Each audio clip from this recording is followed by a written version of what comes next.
Every community has certain people, founders as we refer to them, whose lives have made such a difference in their community that they have permanently impacted the lives of future generations. Often, we only hear the names of these people. We see them on plaques, in statues, as names on the side of buildings and companies. During the next hour, you will have the rare opportunity to witness the story of an incredible person, a person who has made West Michigan what it is today.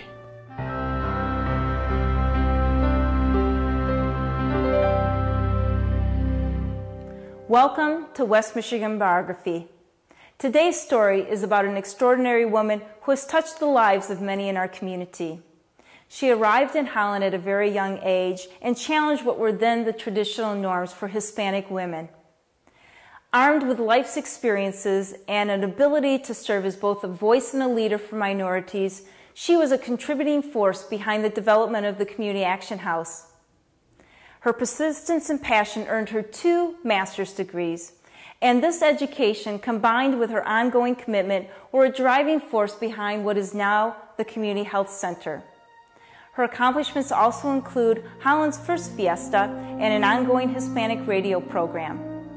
This woman's passion and persistence has helped to strengthen and increase the volume of the voice of minorities in our community. We hope that you will learn from and be inspired by this West Michigan founder, Lupita Reyes.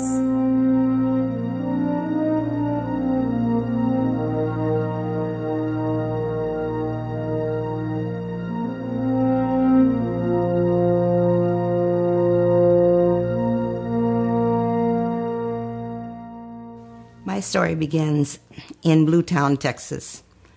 I was born in a shack. My mother was very poor and had been abandoned by my father, and she was alone, and her brother was at her side when it was time to give birth, and it was a cold, rainy November night, and her brother ran to the doctor's house to go fetch him and said it was time for his sister to deliver the baby. And so on a cold November night, I was born without any clothes, really. My mother wrapped me up in this little blanket that she had, and so began my life. My mother was one of 5 children. She had 4 brothers, and she was the oldest. So she raised her brothers. Her parents were both passed away when by the time she was 13, my mother was an orphan of both parents. And so she struggled. And I think her determination, her fight, somehow or other passed on to me as I was born. And looking back on everything, and especially when I started writing my book and thinking about, well, what am I going to call this book? What do I want to say? I look back at how my life started, and I say, yes, yes, I can. Sí puedo. So that is why the book was entitled that. As I grew, we were in Texas. My mother worked several different jobs in restaurants, washing dishes, trying to make enough money to sustain herself and me, and her brothers helped her. My father was non-existent. He did not have anything to do with us, so that was difficult for my mother. And I think in the process of raising her brother, she was a very strong disciplinarian, so I never got away with things. My mother was always disciplining me, and it wasn't always, I think in those days, if they would have had protective services, they would have pulled me from my mother because she was a strong disciplinarian. But obviously, I turned out all right. My mother met my stepfather, and they fell in love and married. And so this wonderful man came into my life, and we were very happy until he decided that work in Texas was not sufficient to support a family. And he had family in Holland, Michigan. So they wrote back and said, come here, there are a lot of opportunities for work, so come. And so he went ahead, and I for a while was kind of glad because it was my mother and me alone again. And prior to leaving, my stepfather had given me a dog. And so I had this dog that I fell in love with, and she was my partner.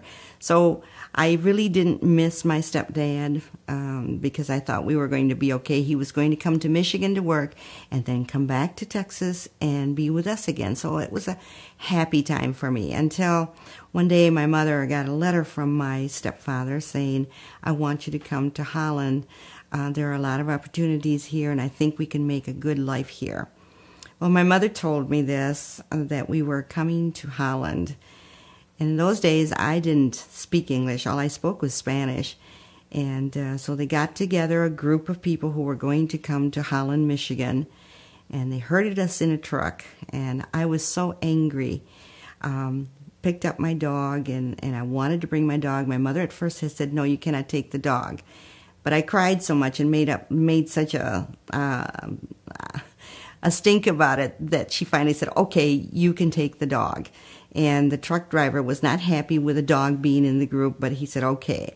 So we get into this truck that's covered with a canvas, and off we come to Michigan.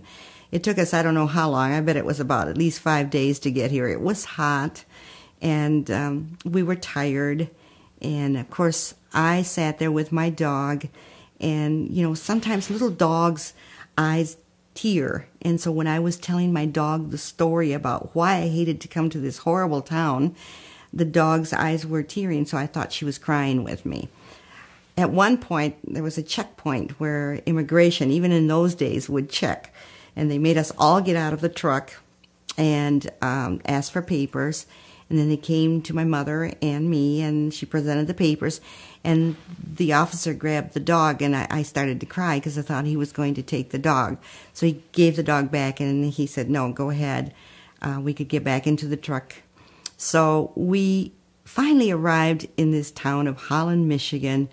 The drop-off point was where the old sugar factory used to be. And there was a basement there, and we all hurtled into the basement, and the word got out to my stepfather that the truck had arrived and he could come and pick us up. And so he did come and get us. I got to East 9th Street. That is where he was staying with his relatives. And the first person I saw when I got off the vehicle was a little girl with blonde hair, pigtails, who came over and said hello to me and started speaking to me. Well, I blew her off because I didn't understand what she was saying, and she didn't understand what I was saying. But we became very good friends as the years went on. Her name was Barbara Hardy. And then came the time for me to go to school. Lupita endured her early years of education. With the help of dedicated teachers, school became a rewarding experience that would help mold her into the professional she is today. My mother took me to the school to enroll me. It was Lincoln School. I hated school. I think if I could have been a juvenile delinquent at that time, I would have done it. I didn't like the school because I didn't speak English. No one understood me. It was very lonely. And during recess, I spent my whole recess at the corner of the school, sitting there crying. And it was a difficult time for me. And every time I'd get out of school, I'd run home and pick up my dog and sit in a corner and cry with the dog because I just hated it so much. As the time went on, obviously I was held back a couple years because I didn't speak English. And at one point, the teacher decided that I had a learning disability and that I would be better off in special education classes.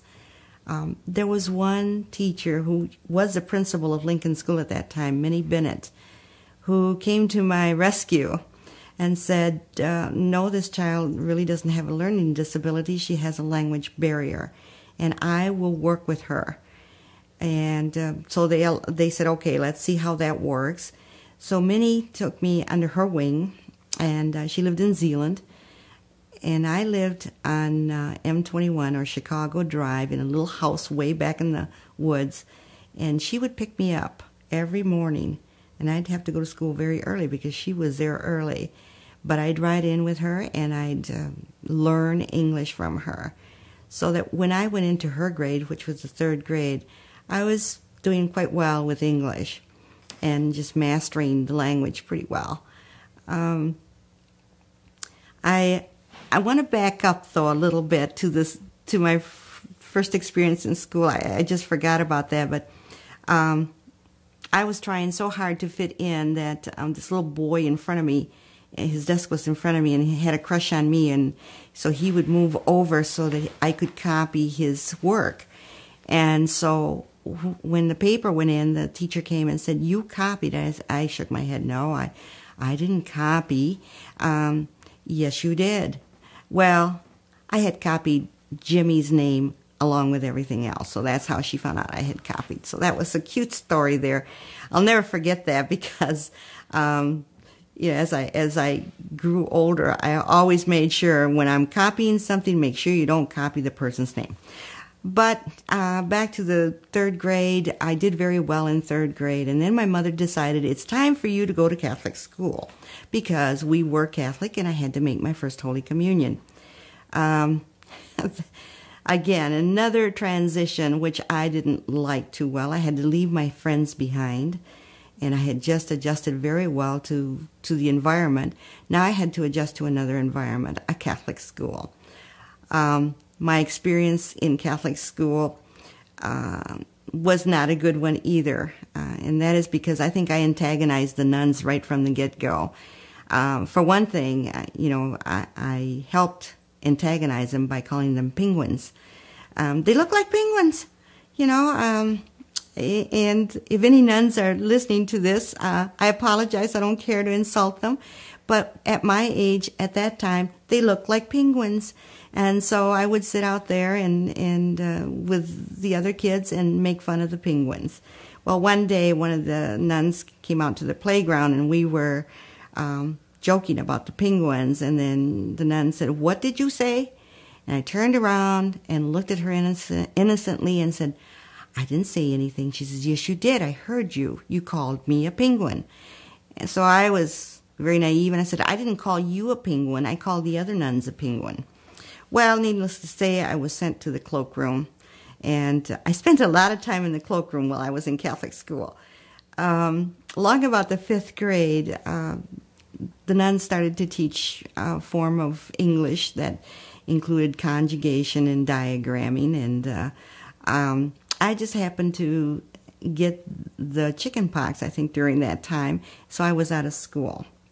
When I came back, the sister called my particular row to go up to the board to diagram some sentences.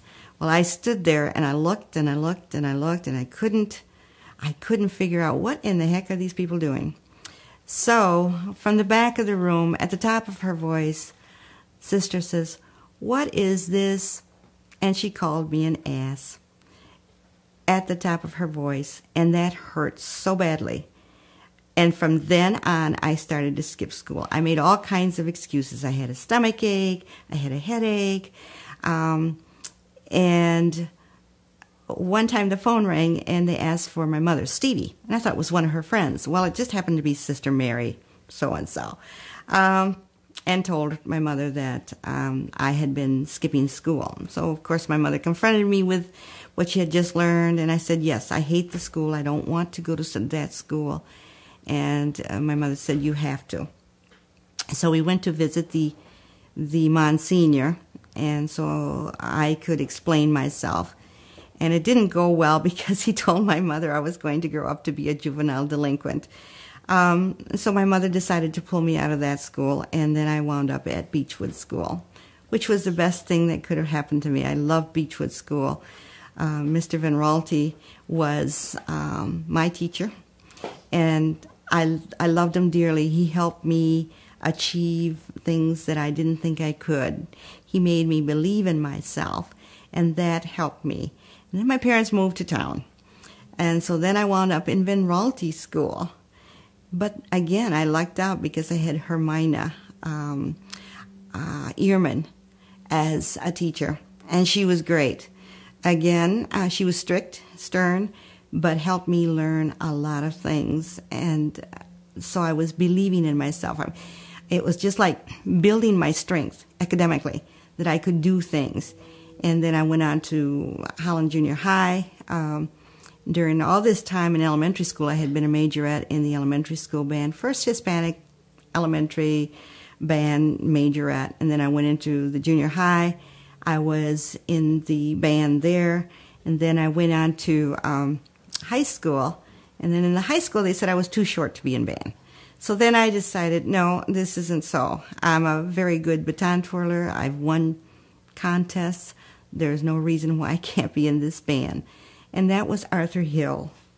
Art Hill was a great band director. And I stood up to him and I said, I believe I can do this. So they let me into the band. So I got into the Holland High School band, and from there on it was good until I got into the 11th grade, because I joined Dutch dance. I had to do one or the other. I couldn't do both. I elected to do Dutch dance because I hadn't done that before, so I wanted to try something different. So I did get a partner and begin Dutch dance. Well, wouldn't you know it, my appendix took precedence, and I had to drop out of Dutch dance. So by this time I had dropped out of band and Dutch dance, so my junior year in high school just was very quiet. But it was time for me also to look at what is it that I want to do when I graduate from high school. And I desperately, desperately wanted to be a nurse. I had researched the nursing profession, and I felt that I would make a good nurse. And so I went to the high school counselor and told her that I wanted to become a nurse. And it was at that time that she told me that I really did not have the grades to get into a nursing school. And she said, you know, you'll make a very good secretary or a very good salesperson. And I thought to myself, secretary? My gosh, I can only type about 10 words a minute. How in the heck am I going to be a great secretary? So I decided, no, this is not what I want. So when I graduated from high school, I married my sweetheart and decided, give up on the dream. It's not worth it. Experiencing the challenges of being a minority, Lupita contributed her time and knowledge to help start organizations that would assist in closing the racial gap in her community. Now, I think we need to interject here that coming from the Hispanic culture, Hispanics usually don't question authority. The counselor to me was authority, and therefore I wasn't going to question her recommendation. Instead, I decided that I was not going to pursue my dream and gave it up. So I got married and started having a family, and my husband was brought up in a family that was very Mexican tradition. Father was the head of the household, and although he was born in Texas, he was raised with that tradition, the Mexican tradition. Obviously, I had been raised in Holland, so my traditions were a little bit different by this time, and so that was quite a culture clash. However, we made it in spite of everything, and I decided I'm not going to buck the system. He will be the head of the household, and we had our children, and what was difficult was trying to find a house during that time. When I would call on the phone and say, hello, is there this, you have an apartment for rent, or you have a house for rent, I'd like to come and see it. And then they'd say, oh yes, it's still available. And then I'd give the last name, and then they say, oh, you know what, there's another couple looking at it, we'll call you back. And then they'd call back and say it has already been rented. So I realized right then and there that Holland did not have a fair housing code. And I would say to my husband, we're never going to find a home this way. We found a home eventually, but it wasn't the home that we wanted. And it was with his parents. So living with my mother-in-law was not exactly the best thing, because she was very traditional in her ways and felt that I wasn't living up to her expectations as a, quote, Mexican wife. And so there was a lot of friction between us. And finally, there was a teacher who owned a home on the north side of Holland, and she sold us our first home. And we moved to Butternut Drive with our 3 children then, and we're very happy there. And but then I started getting involved in community because I did not like what I was experiencing. And I've always been a fighter. That's what I said at the beginning of this interview, is that I've always been a fighter. So yes, I can, and watch me. So I got involved in community any which way I could, involved in some committees, speaking at churches. And during that time, the thrust was to get an agency started that would help newcomers to Holland get a start in this community, and that was Community Action House. So I was very involved in speaking before churches and saying why the need was to lend a helping hand to newcomers to Holland. And so Community Action House became a reality. And I remember the first Community Action House was the Padnell's house on 8th Street. We cleaned that house, and it was hot that day, and we were there cleaning that house, getting it ready so that it could be opened as Community Action House. And we worked many hours, many hours, and it finally became a reality. Then I was asked to serve on the Human Relations Commission, and I agreed to do that because I had a bone to pick. Holland didn't have a fair housing code. And that was one of the first things that I said as I went into the being a member of the commission. We need something that's going to protect people, their rights to have a home. And so Holland fashioned its first fair housing code. It was flimsy, I'm sure, but it was a start at something that had not been there. And from there on, I just continued to be involved in many things. During that time, I gathered a group of men at my house and started talking about getting an organization started that would meet the needs of the Latino community. Well, the men were kind and listened to me. And obviously, you know, Hispanic men are not going to sit well with a woman being in charge of everything. And I learned that very quickly, so I turned everything around and let one of the men take the reins and said, but I was saying, this is what we need to do. We need to develop this. We need this. We gave that organization the name of Latin American Society, and that was in 1965. It became an agency, and I was the one who borrowed some bylaws from another organization and then fashioned the bylaws for Latin American Society, and then it became a reality.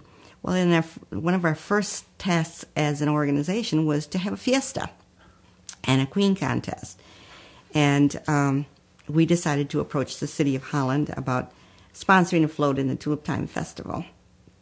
That did not sit well because they wanted their festival to be very Dutch, and to bring in the Hispanic culture would take away from their culture. And I understand that very well. At that time I didn't, but now I do, because there are certain things that have to be respected, and one's culture is something that we need to respect. And so now I understand that, but I still fight them on it. Our first fiesta was held at West Ottawa High School gym. And Pete Roon was the superintendent then, and was kind enough to allow us to use those facilities for our first fiesta. And Maria Quintanilla, at that time was Maria Silva, was our first queen, and she rode on our first float. And each year the fiesta became bigger and bigger, and then we moved it over to the Civic Center. As I look back on Fiesta and its small beginnings to the Fiesta of 2004, where there were over 20,000 people, I sit back and say, wow, this is something. What have we started?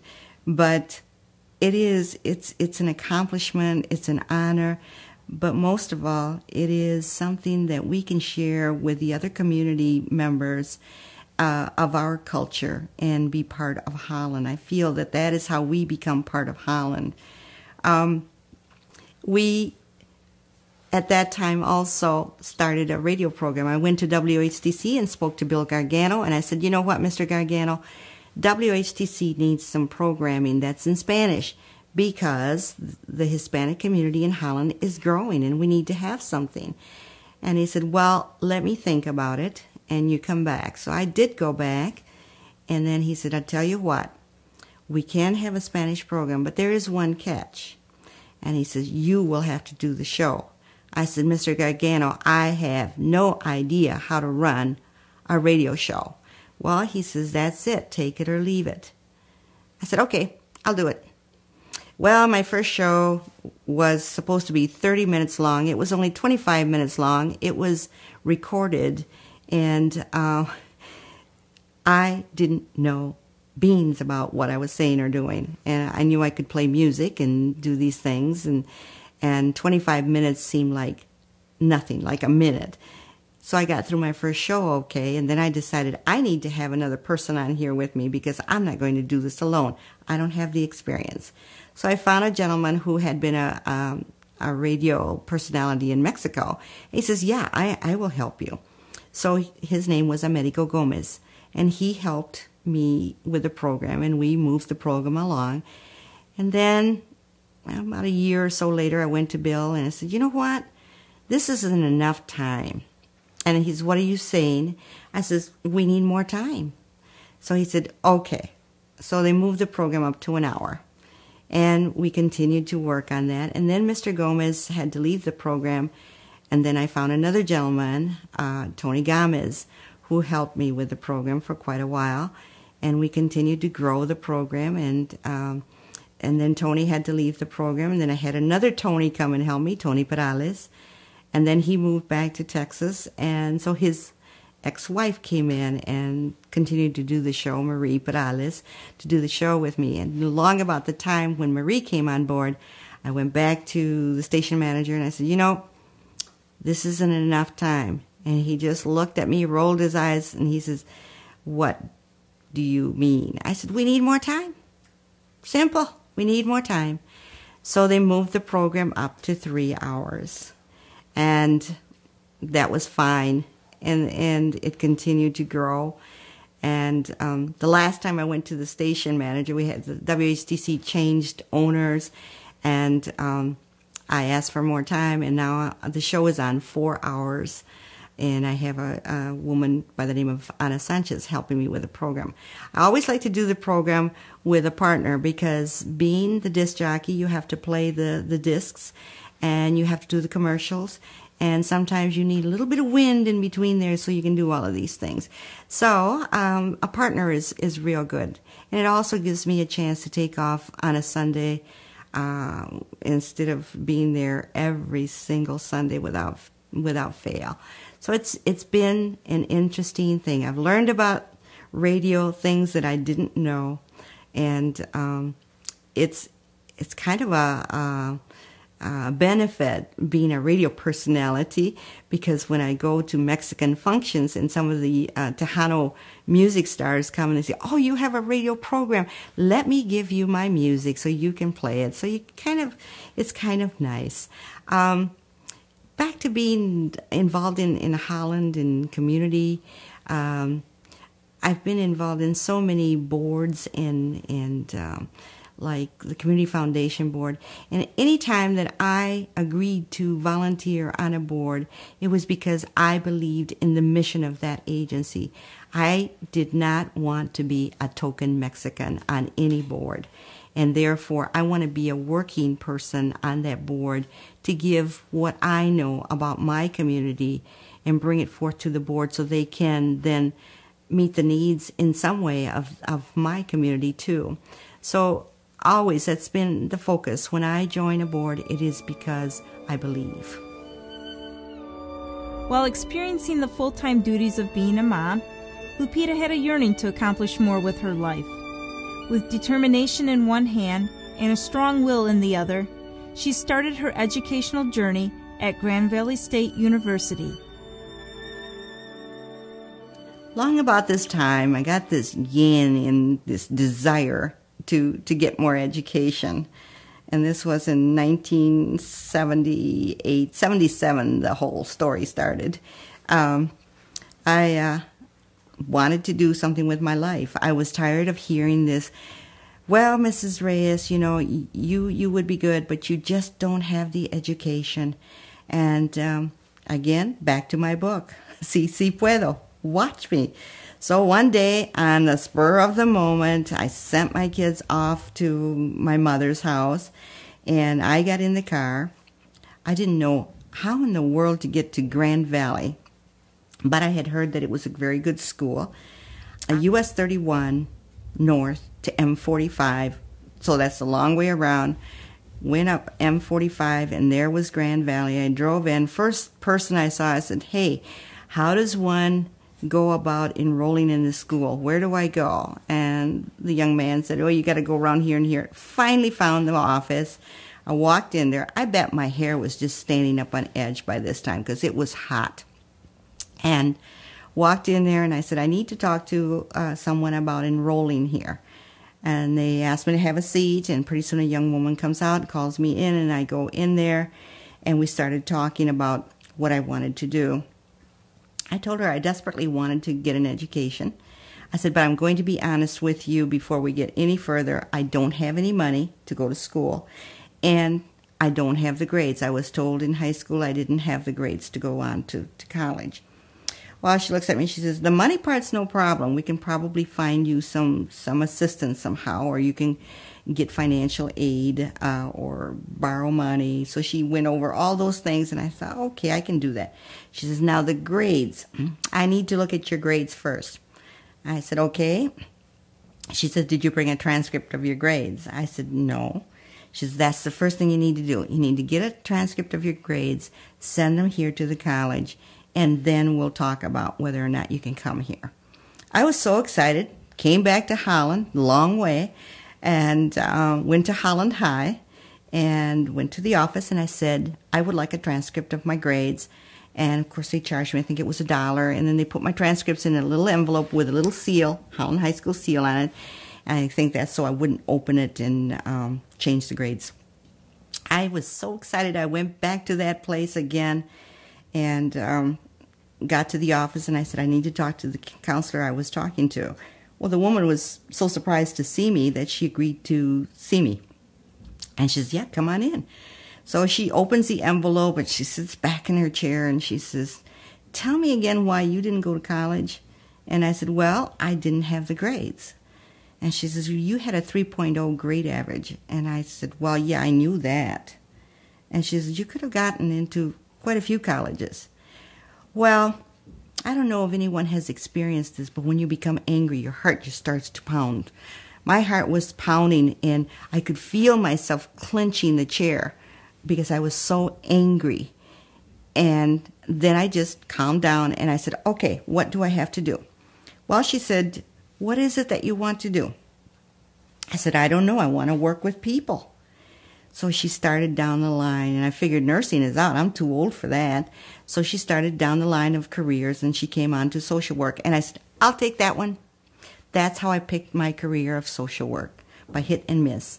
But I didn't make a mistake because I love to work with people, and social work is a very rewarding career. So I don't regret that for 1 minute.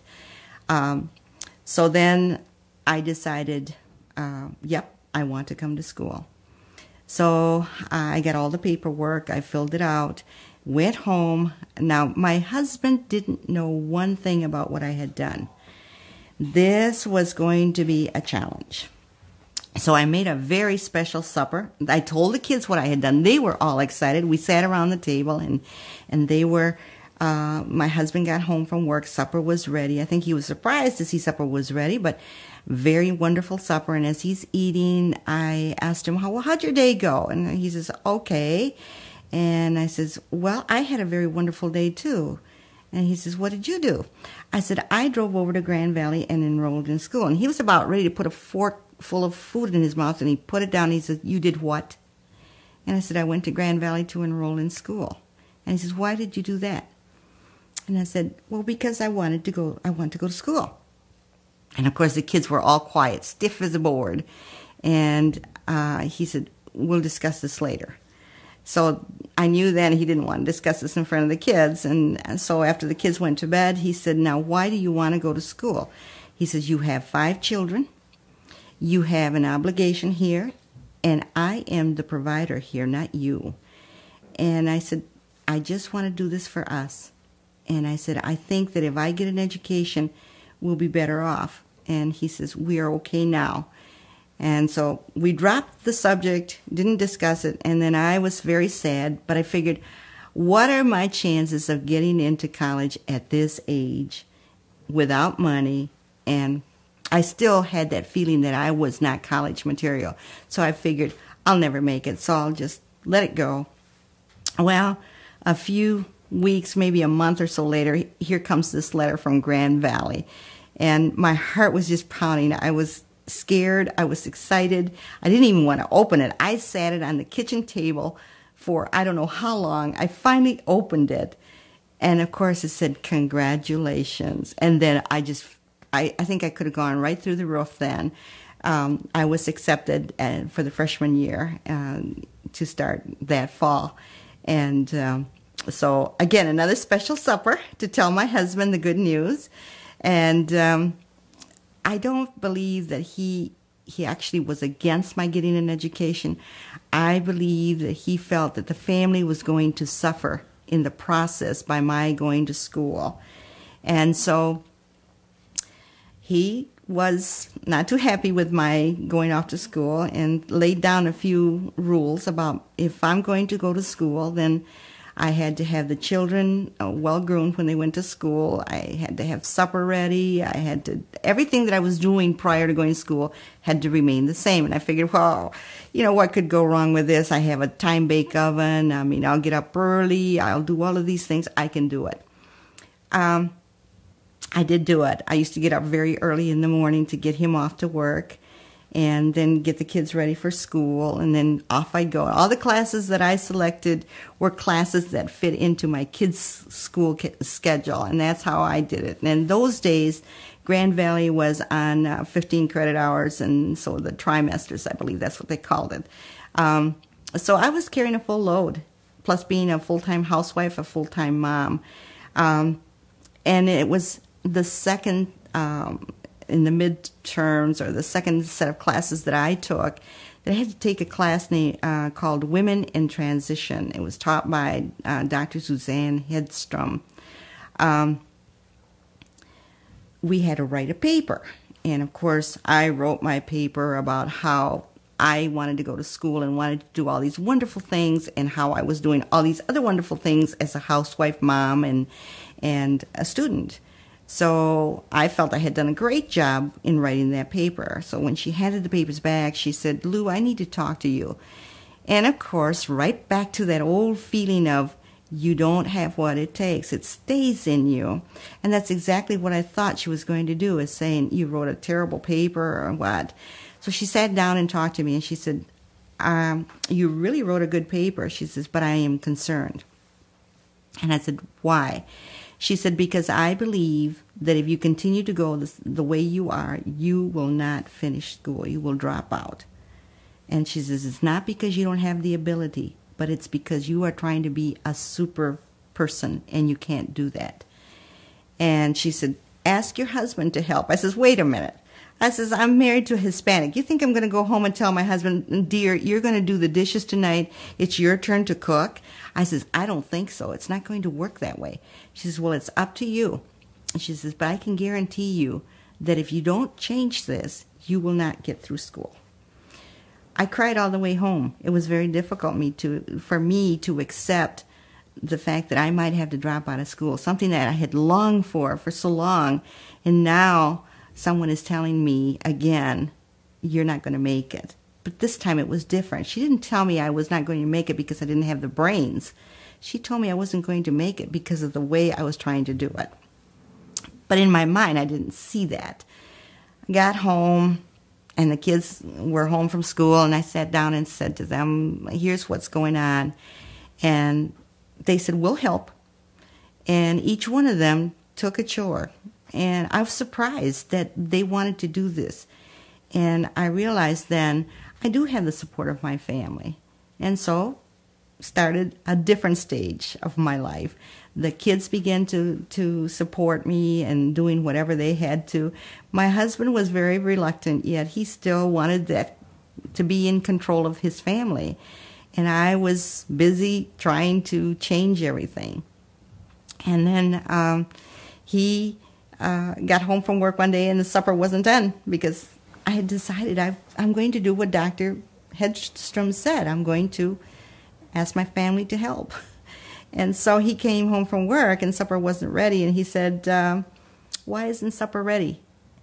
And I turned around, and I never have raised my voice to my husband. I said, if you're so, well, I'll use different words, but I said, if you're so darn hungry, fix it yourself. I thought, oh boy, here it comes. He was angry, but my husband's not a violent person, never has been, never will be. He just turned around, walked away, and mumbled something like he knew that this was going to happen. And then, for a while there, I got the silent treatment to see what I would do. Of course, my mother was not any help because my mother told me that I was really very foolish going to school. A woman who has 5 children has no place in school. That was for young women. And that if I lost my husband, it would be no one's fault but mine, because after all, I decided to choose this. It was a while before my husband came around, and I had to take algebra. Algebra was one of my worst subjects because I'm not a math person. And one night I was working there, the tears were just coming down because I couldn't get a problem, and I think everything was starting to fall in on me, and I was beginning to break like Dr. Suzanne had said it would happen.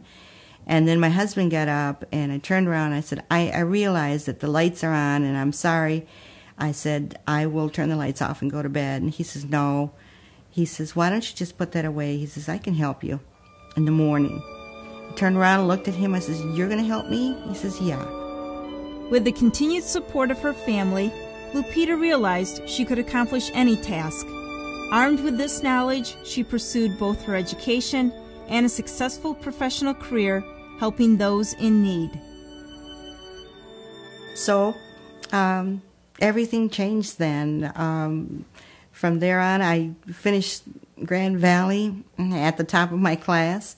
And in 1981, I was selected to be the outstanding Hispanic college graduate student. I went to Lansing to receive an award from the Department of Education, and I took my husband with me, and he was as proud as a peacock just being there to accept that award. And then on the way home, he says, well, this is it, isn't it?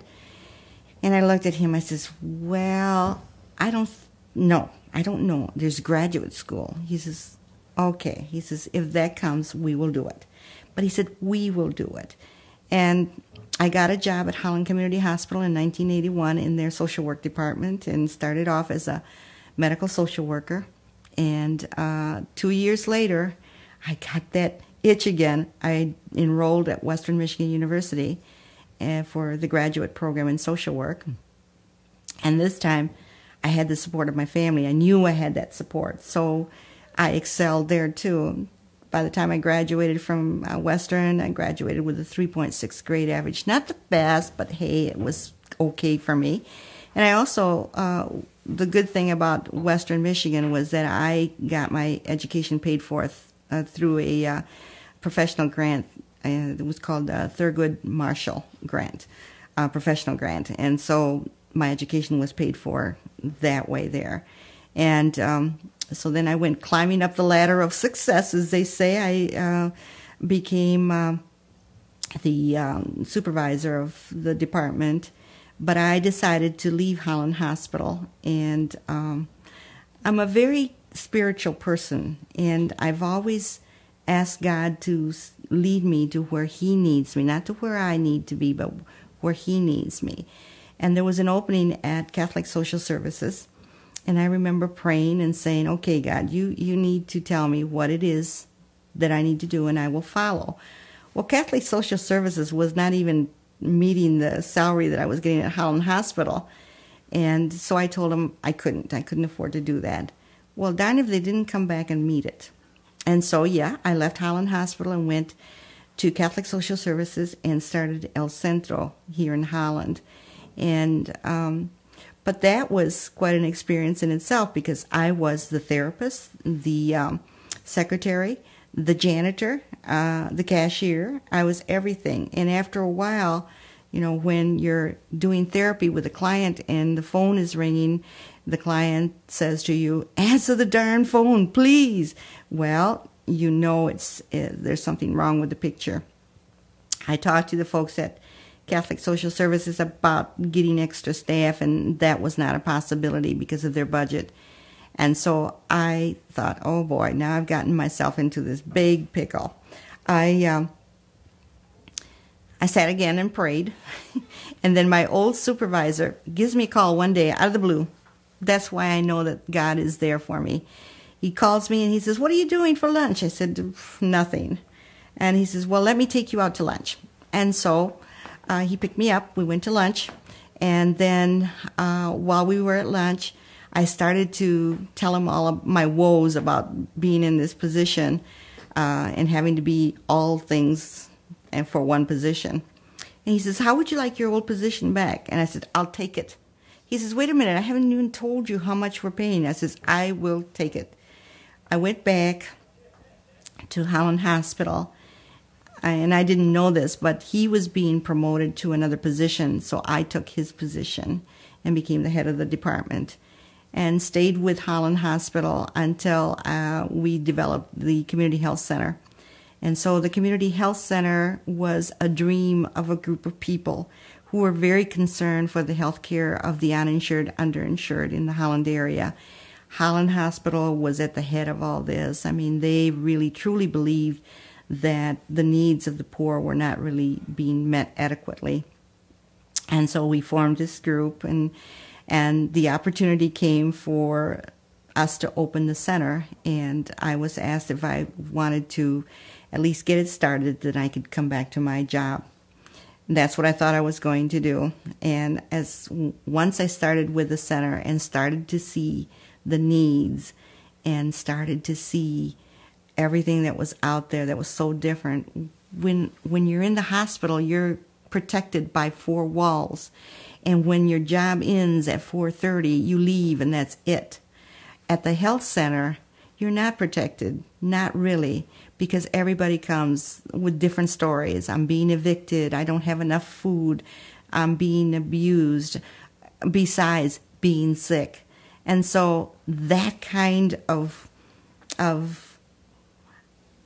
environment really appealed to me. So when the hospital said, "You want to come back to your job?"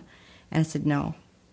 And then, of course, the federal government was then pressuring us, too, because we were a federally qualified community health center lookalike. We could not be owned by a hospital. And the administrative staff, or rather the executive staff, could not be an employee of the hospital. So I had to make a choice. And I really did pray about this, and I found a lot of peace in my choice, and I chose to stay with the center. I lost all the benefits that I had with Holland Hospital. Holland Hospital offered great benefits to their employees: education, tuition reimbursement, all of those nice things.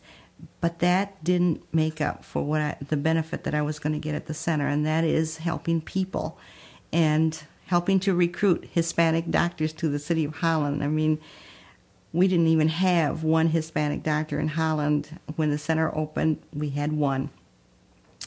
And so I remained with the center, and the center grew and grew. And first year, we only saw 2,000 patients. When I retired, December 24th, 2003, we had about 10,000 patients. That is a success in itself. And watching the center grow was such a neat experience, because you know what you're doing for the community. You know that it leaves an impact. And every time now when I ride by the center, I look at it and I go, that's my baby. And it's my baby, but it belongs to somebody else, and that's okay. But I had some work in getting it started. And to me, that's an accomplishment that I will always be proud of.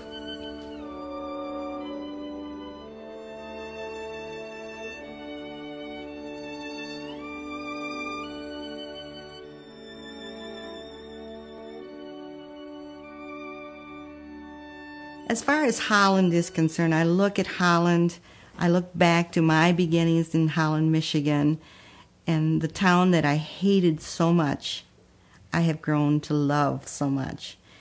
And the reason that I have grown to love Holland, Michigan is not because I was made to, but because I grew here. I learned things. There are things from the Dutch, there are values from the Dutch that I incorporated into my own life. The work ethic, the religious values, education. All of that has helped form me as a person. And for that, I'm very grateful to Holland, Michigan, and the people that live here. Yes, I had some bad experiences, and no one is going to deny that. But I can't allow those bad experiences to mar all the other beautiful things that have come about by living in Holland. I can't do that. And I'm very grateful to being a resident of Holland. And I keep telling El McGeehan, one of these days, I want to take your job. Unfortunately, I don't live in the city of Holland, so I can't take his job. But I'm going to mentor someone who is young and can do that. I would love to see a Hispanic in charge or as a mayor of Holland. I would love to see more Hispanics in city council to have a voice. I would love to see Hispanics on the Board of Commissioners in Ottawa County. And yes, I would love to see someone from this county who is Hispanic to represent us in Lansing. That takes a lot of mentoring, and Latin Americans United for Progress is doing that through their leadership conference that will be held in September. They hope to encourage and motivate young Hispanics to get involved in community. And obviously, you can't set your sights on Lansing. You have to start at the bottom, and that's where it goes. Because if you start out in Lansing, you're not going to get there. You have to work your way up. And always, I think people need to be prepared. I can't come into a place and say, my name is Lou Reyes, and I'm Hispanic, and you owe me a job. It doesn't work that way. It is, my name is Lou Reyes. I have an education, and I have something to contribute to your organization. Then I can be proud of that. But if I get a job simply because I'm Hispanic, I'm not going to enjoy that job. And so the same thing with being elected into a position.